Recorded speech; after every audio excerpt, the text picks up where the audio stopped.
సుందర్ విజయ్ కుమార్ గారు జనసేనలో ఒక ఫైర్ ఫ్రెండ్.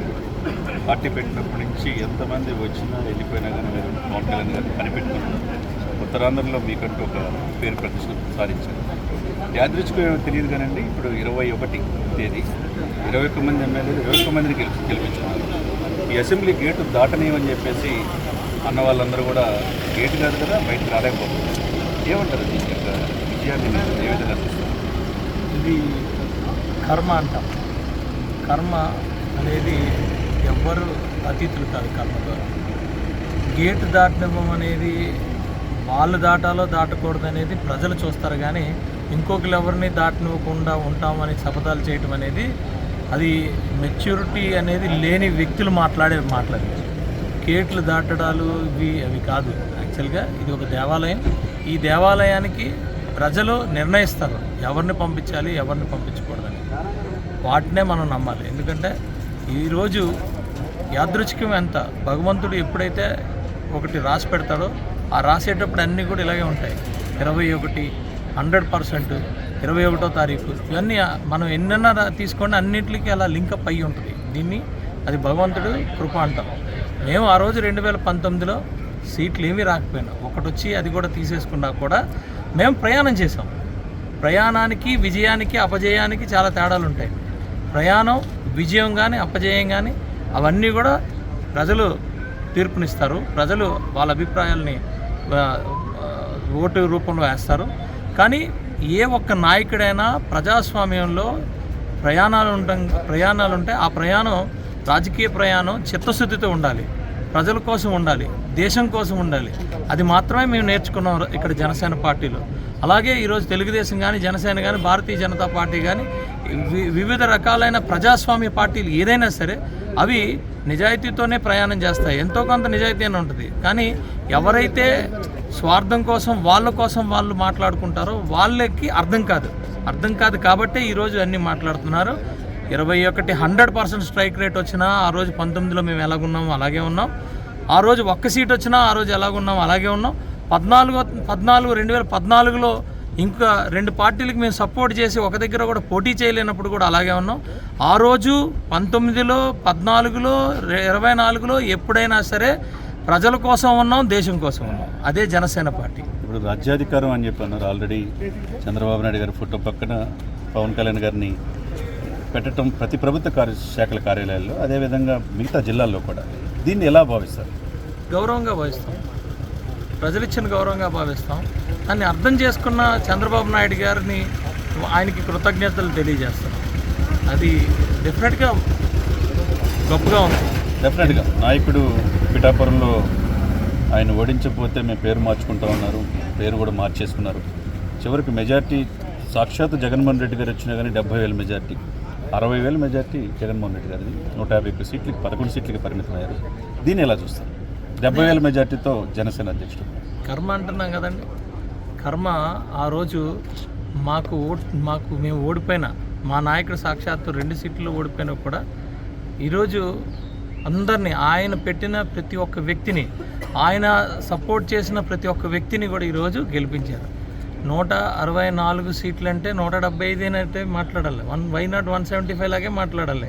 ఎందుకంటున్నానంటే ఈరోజు మీరు చూసే ఉంటారు, మొత్తం ఎక్కడెక్కడ కనపడినా అంతా కూడా ఒకే కనపడుతుంది. సభ అంతా ఒకే పార్టీ కనపడుతుంది, ఇంకో పార్టీయే కనపడట్లా.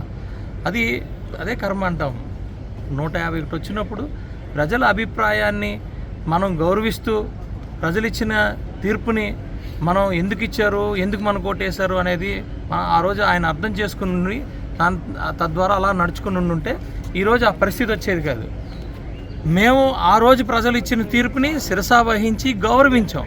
ఎవరైనా ఓడిపోయినప్పుడు గౌరవిస్తారా? కానీ ఓడిపోయినప్పుడు గౌరవించేవాడే నిజమైన నాయకుడు అవుతాడు. అది చంద్రబాబు నాయుడు గారు కానీ పవన్ కళ్యాణ్ గారు కానీ ఇద్దరు కూడా అలాగే తీసుకున్నారు. కాబట్టి ఈరోజు పూర్తిగా మొత్తం సభ అంతా ఒకలాగే ఉంది. అది నిజమైన సభ. మీరు ఒక నాయకుడిగా అనేక కేసులు పెట్టించుకున్నారు, అనేక దెబ్బలు తిన్నారు. కానీ మొక్కవని ధైర్యంతో ఈరోజు జనసేన నమ్ముకొని ఉన్నారు. ఈరోజు రాష్ట్ర రాజకీయాల్లో కాకుండా దేశ రాజకీయాల్లో నా పక్కన నాతో ఉన్నాడు పవన్ కాదు తుఫాన్ అంటున్నాడంటే మోదీ గారు, ప్రపంచ దేశాలు అధ్యక్షులే మనల్ని పొందే ఆ వ్యక్తి తుఫాన్ అంటున్నాడంటే ఆ పవన్ కళ్యాణ్ గారి పక్కన మీరు నడుస్తున్నందుకు మీరు ఎలా ఫీల్ అవుతారు? రోమాంచితమైన ఒక సందర్భాలు ఇవన్నీ. ఆ రోజు మాతో మాట్లాడినప్పుడు పవన్ కళ్యాణ్ గారు వ్యూహం నా మీద వదిలేయండి అని అన్నారు. ఆ వ్యూహం మేము ఆయన మీద వదిలేసాము. మా పక్కన చాలామంది మాట్లాడారు, ఆయనకేం తెలుసు. ప్రతి ఒక్కడు రోడ్డు మీద అంటే మంచి అభిప్రాయాలు కూడా చెప్పిన ఉన్నారు. ఈ పవన్ కళ్యాణ్ గారు పాడవకూడదు, ఈసారి కూడా ఓడిపోకూడదు, గెలాలి అని సూచనలు సలహాలు ఇచ్చిన వాళ్ళు చాలామంది అయితే, కొంతమంది వాళ్ళే గొప్పలాగా పవన్ కళ్యాణ్ గారు కానీ మేము కానీ అసలు మాకు ఏది తెలియనట్టు అనేకమైన సూచనలు సలహాలు ఇచ్చారు. కానీ మేమంతా కూడా మా నాయకుడిని, అలాగే జన సైనికులు, అభిమానులు, తెలుగు ప్రజలు అందరూ కూడా పవన్ కళ్యాణ్ గారిని నమ్మారు. అందులో నేను 100% చెప్తున్నాను, అందులో చంద్రబాబు నాయుడు గారు ఉన్నారు, మోడీ గారు ఉన్నారు. మోడీ గారు కానీ చంద్రబాబు నాయుడు గారు కానీ ఒక వేదిక పైకి రావడానికి పవన్ కళ్యాణ్ గారిని నమ్మి వచ్చారు. కాబట్టి ఈరోజు ఆయన నా పక్కన ఉన్నారని చెప్పుకోవడానికి ఆయన సాహసించినట్టు డెఫినెట్గా మా అందరికీ కూడా గూస్ బంప్ మూమెంటే. డెఫినెట్గా ఎస్, మేము నమ్మాం, మా నాయకుడు. లేకపోతే ఆంధ్రప్రదేశ్ రాష్ట్ర మాజీ ముఖ్యమంత్రి వచ్చి ప్రమాణ స్వీకారం చేసి అరగంట కూడా అసెంబ్లీలో ఉంటారు. ఆయన ఓడిపోవటానికి ఈవీఎంలు కారణం అంటున్నారు. దాన్ని ఏ విధంగా స్పందిస్తారు? అదే అంటున్నా అండి, ప్రజల అభిప్రాయం ఆ రోజు మేము గమనించాం కాబట్టి ఈరోజు 164లో కూర్చున్నాం, 100% స్ట్రైక్ రేట్లో కూర్చున్నాం. ప్రజలు దీనికి ఎందుకు ఇచ్చారు అంటే, ఓడిపిస్తే ప్రజలు మనకు కరెక్ట్ కాదని అనుకోకూడదు. ప్రజలు ఎన్ని ఓట్లు వేసినా, లాస్ట్ టైం 2019లో నాకు 20,000 ఓట్లు వేశారు, ఈసారి 1,10,000 ఓట్లు వేశారు. అప్పుడు అదే బాధ్యత, ఇప్పుడు అదే బాధ్యతను మేము ఎప్పుడు ఇచ్చేయలేం. అప్పుడు వాళ్ళని గౌరవించాం. ఈరోజు స్టేట్లో హయ్యెస్ట్ మెజారిటీ వచ్చింది వంశీకృష్ణ యాదవ్, 70+ మెజారిటీస్, అంటే 71% వచ్చింది. హయ్యెస్ట్ పర్సంటేజ్ ఆఫ్ మెజారిటీ వంశీకృష్ణకు వచ్చింది, అది జనసేన పార్టీ. అలాగే పవన్ కళ్యాణ్ గారు గాజువాకలో నిలబడినప్పుడు ఓట్లు రూపంగా నెంబర్ ఆఫ్ ఓట్స్ కూడా 95,000 వచ్చింది పల్లాశ్రేణికి. 95,000 అంటే అది ఎంపీ కాదండి, ఎమ్మెల్యేకి 95,000. ఇవన్నీ ఎందుకు వచ్చినాయి? మేము ఆ రోజు ప్రజలు ఇచ్చిన ఆ రోజు తీర్పుని గౌరవించాం కాబట్టి ప్రజలు మళ్ళా ఈరోజు ఈ తీర్పు ఇచ్చారు. నేను అంటున్నా, ఈరోజు కనీసం ప్రజలు ఏమి ఇచ్చారో తీర్పు అది తెలుసుకోలేనప్పుడు అది పార్టీ ఎలాగవుతుంది, నాయకుడు ఎలాగవుతాడు? వేరే వాళ్ళకి వేరే వాటి మీద రుద్దడం కాదు కదా. యాక్సెప్ట్ చేయండి. ఆ రోజు మేము యాక్సెప్ట్ చేసాం, ఎస్, అందుకే కదా బయటకు వచ్చాం. వచ్చినప్పుడు ఇప్పటంలో ఏమన్నాం, ఒక్క ఓటు కూడా చెల్లడానికి లేదన్నాం. ఆ రోజు మేము అర్థం చేసుకున్నాం కాబట్టి ఈ వ్యూహానికి వచ్చాం. ఈ వ్యూహం ఈరోజు కేవలం ఆంధ్రప్రదేశ్ కాదు, భారతదేశానికి ఉపయోగపడింది ఆ వ్యూహం. ఆ రోజు మరి ఈ వ్యూహం గత 2 సంవత్సరాల నుంచి మమ్మల్ని ఎన్నిసార్లు ఎంత హేళన చేశారు.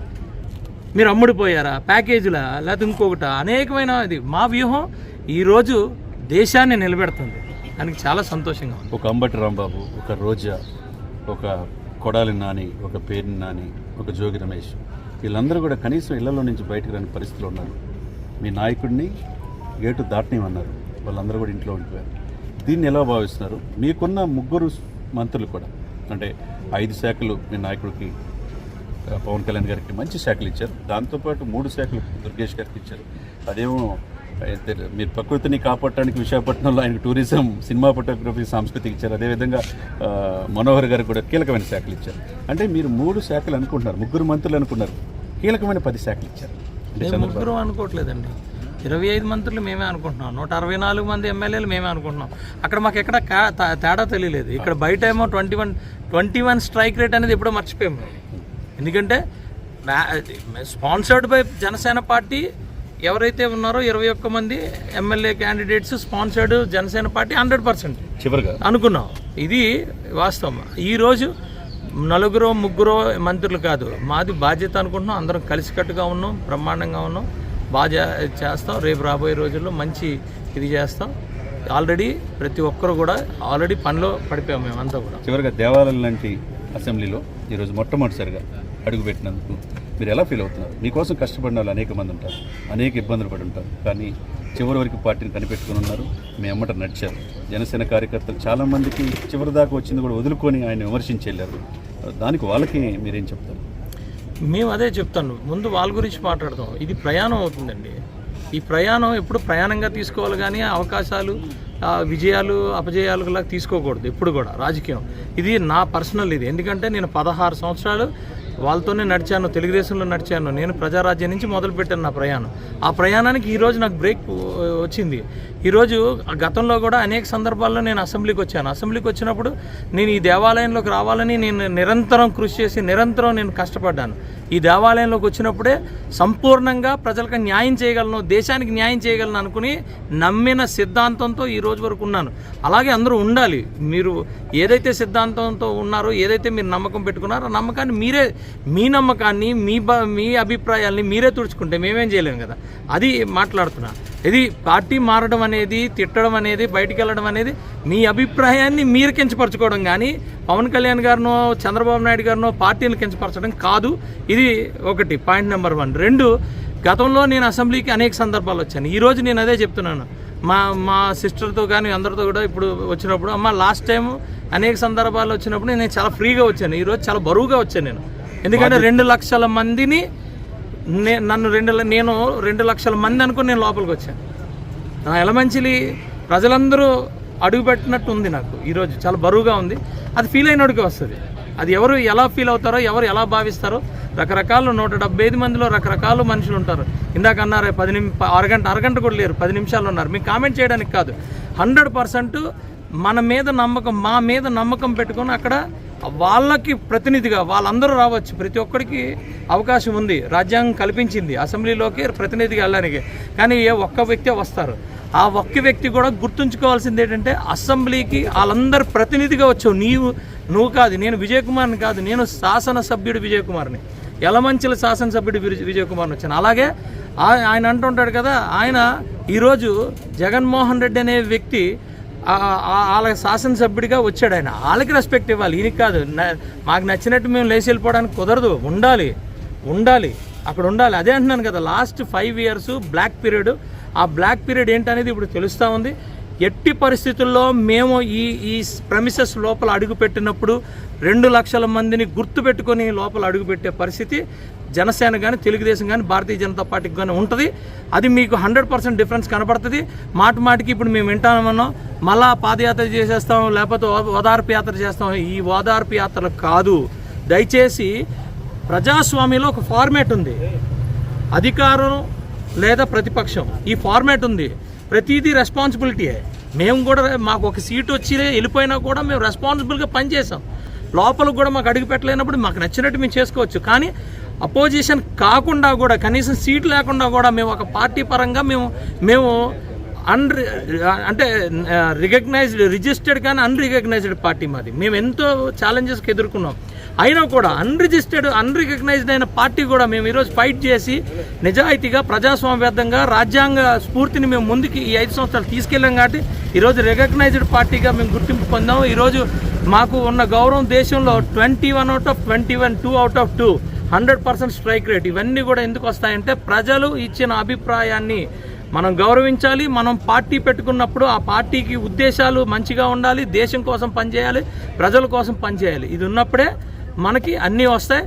మేము ఈరోజు ఒక్కొక్క మెట్టు ఎక్కుతున్నాం ప్రజాస్వామ్యంగా.